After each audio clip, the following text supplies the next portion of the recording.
વર્ષની પત્નીને પતિએ મજબૂર કરી દીધી. રાજકોટની એક એવી સત્ય ઘટના કે જે વિચારતા કરી મૂકે એવી છે કે સમાજમાં આજના સમયમાં જ્યારે લોકોને એક પત્ની મળવી કે જીવનસાથી મળવું મુશ્કેલ કપરું કાર્ય થઈ ગયું છે. કારણ કે સમાજમાં બહેનોની દીકરીઓની સંખ્યા ઓછી છે. ભ્રૂણ હત્યાના પાપે અને લોકોને દીકરીઓથી નથી ઓછી જોતી હોય અને દીકરો જ જોતો હોય એ વર્ષોથી ચાલતી આવતા કુરિવાજો અને કુમાન્યતાઓના પ્રતાપે આજે સમાજમાં એમાંય સંખ્યા ઘણી ઓછી છે અને એમાંય જેને સામેથી જીવનસાથી મળી જાય છે એ લોકોને જાણે કદર નથી એવી આ ઘટના ઉપરથી ફલિત થાય છે. 6 મહિના પહેલાં આણંદની આ 24 વર્ષની યુવતીના લગ્ન થાય છે ધામધૂમથી રાજકોટના આ યુવક સાથે. લગ્ન કરીને કોળભરી કન્યા પોતાના સુખી જીવનના સમણા સજાવીને પહોંચે છે રાજકોટ. અને એવું તે શું થાય છે કે થોડાક જ દિવસોમાં તે તેની માને રડી રડીને ફોન ઉપર વાત કરતી હોય છે અને પોતાની દુઃખભરી કથણી જણાવે છે અને તેની માતાના પગ નીચેથી ધરતી સરકી જાય છે સાંભળીને, પોતાની દીકરીની આવી દશા સાંભળીને. થયું એવું કે લગ્નના થોડાક દિવસોમાં જ પતિએ પોત પ્રકાશવાનું ચાલુ કર્યું. તે પત્ની સાથે વ્યવસ્થિત રીતે વાત નહોતો કરતો કે ન તો તેને કોઈ જાતનું એક પત્ની તરીકેનો દરજ્જો આપ્યો હતો.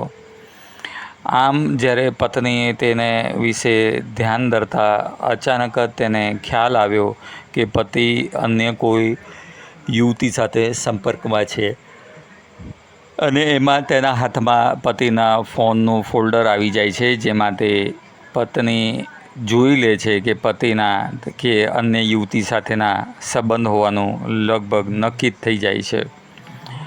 યુવતી તેના પતિને વાત કરે છે પત્ની કે તમે આ શું છે અને હવે આમાં તમે આ બધી ચીજો કેમ તમે કરો છો.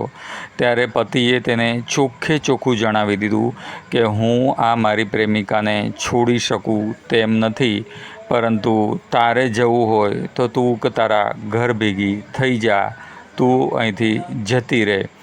આમ તો તે યુવતીને કાપો તો લોહી ન નીકળે તેવી તેની મનની અવદશા થઈ ગઈ. તેણે તરત જ પછી પોતાના સાસુ સસરાને આ ઘટના વિશે વાત કરી અને બધી હકીકત જણાવી દીધી.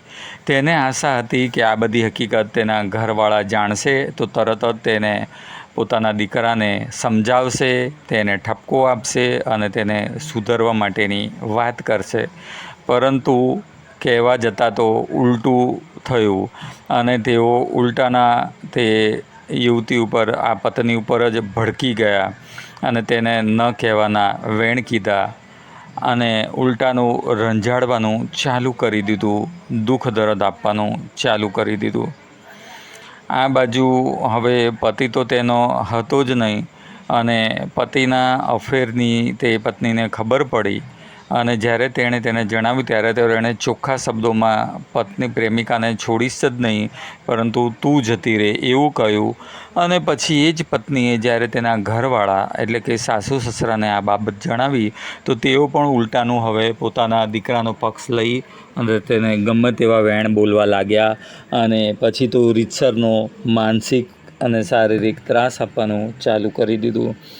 આમ એક કોળભરી કન્યા ભર યુવાનીમાં જે ખૂબ જ સારું ભણેલી ગણેલી અને પોતાનો સારા સંસારના જીવનનું સપનું લઈને પોતાના સાસરે આવી માતા પિતાની મરજીથી રીતિ રિવાજ મુજબ લગ્ન કરીને એ જ યુવતીની સાથે આવું ખતરનાક ખેલ કુદરતે ખેલ્યો અને એના પતિએ પણ અને એના સાસરાવાળાઓએ પણ. આમ હવે તેને પોતાના મનની સ્થિતિ એટલી દારૂણ થઈ ગઈ કે તેને હવે કોઈ પણ રસ્તો દેખાયો નહીં અને તેને આમાંથી કોઈ પણ રીતે બહાર નીકળવાનો માર્ગ પણ મળશે નહીં તેવું લાગ્યું. એમ કરતાં થોડાક મહિનાઓ વીત્યા અને લગભગ 6 મહિના જેવો સમય વીતી ગયો. હવે જ્યારે તેને ક્યાંય પણ કોઈ પણ રીતે સુધરવાનો પતિનો આશરો ન લાગ્યો કે કોઈ પણ રીતે પોતાને ત્રાસ ઓછો થતો ન લાગ્યો, તો હવે તે પોતે હિંમત હારી બેઠી અને તેણે ખોટું પગલું ભરવાનો નિર્ણય કરી લીધો અને પછી પોતે જ પોતાનો જીવ આપી દીધો. આમ એક કોળ ભરી માત્ર 24 વર્ષની એક યુવતી કે જેણે હજી તો દુનિયાદારી જોઈ પણ ન હોય એટલી, કે સંસારનું કોઈ સુખ પણ જોયું ન હોય, તેને આવી રીતે પતિના ત્રાસથી અને સાસરિયાઓના જુલમથી પોતે પોતાના જીવથી હાથ ધોવા પડ્યા હતા. પરંતુ આવી ઘટનામાં તો તમારું શું માનવું છે કે આ પતિ કે તેના સાસરી પક્ષવાળાઓ ઉપર શું સજા એક્શન લેવી જોઈએ? અને બીજી વસ્તુ કે ખરેખર તો આ યુવતીએ મક્કમ મન રાખીને, દુનિયા ખૂબ જ મોટી છે અને આવું જ્યારે કોઈ તમારી સાથે ખોટું કરે તો એમાં હિંમત હારવી ન જોઈએ, પરંતુ તે યુવતી આવું ખોટું પગલું ભરવા કરતાં ખરેખર તો શરમ તો જે ખોટું પાપ કરતા હોય, ખોટા કામ કરતા એમને આવી જોઈએ, પરંતુ આ યુવતીએ એની સજા, બીજાની સજા જાણે પોતાના ઉપર લીધી. એટલે તેણે તો હિંમત રાખીને ખરેખર તો યા તો પોલીસનો સહારો લેવો જોઈતો હતો, અથવા તો તેણે પોતાનું ઘર છોડી પતિનું અને પોતાના માતા પિતાને ત્યાં જતું રહેવું જોઈતું હતું. પરંતુ આમ એક કિંમતી જીવનને આવી રીતે હોમી દેવાની જરૂર નહોતી. કારણ કે આજે જ્યારે કોઈ વ્યક્તિ આવું પગલું ભરતું હોય છે, ત્યારે સમજો કે તેના પતિને કે તેના સાસરીવાળાને તો કોઈ પડી જ નથી, પરંતુ તેના મા બાપ અને તેના ભાઈ બહેનો હશે, તેમના સમાજવાળા હશે, જે પિયરવાળા, તેમના ઉપર શું વીતતી હશે ને તે કેટલું દુઃખ અને દર્દનો પહાડ તૂટી પડ્યો હશે કે જેની ભરપાઈ તેમને ક્યારેય નહીં થાય અને આખી જિંદગી તેમને આ દુઃખ સતાવતું રહેશે. એટલે ક્યારેય પણ હિંમત હારવી ન જોઈએ અને મક્કમતાથી મુકાબલો કરવો જોઈએ. અને મુકાબલો ન પણ કરવો હોય તો પણ ચૂપચાપ પોતાના માતા પિતાને ત્યાં જતું રહેવું જોઈએ. દુનિયા ખૂબ જ મોટી છે. એક વ્યક્તિ જ્યારે દગો કરે ત્યારે દુનિયાનો કે જીવનનો કંઈ અંત નથી આવી જતો.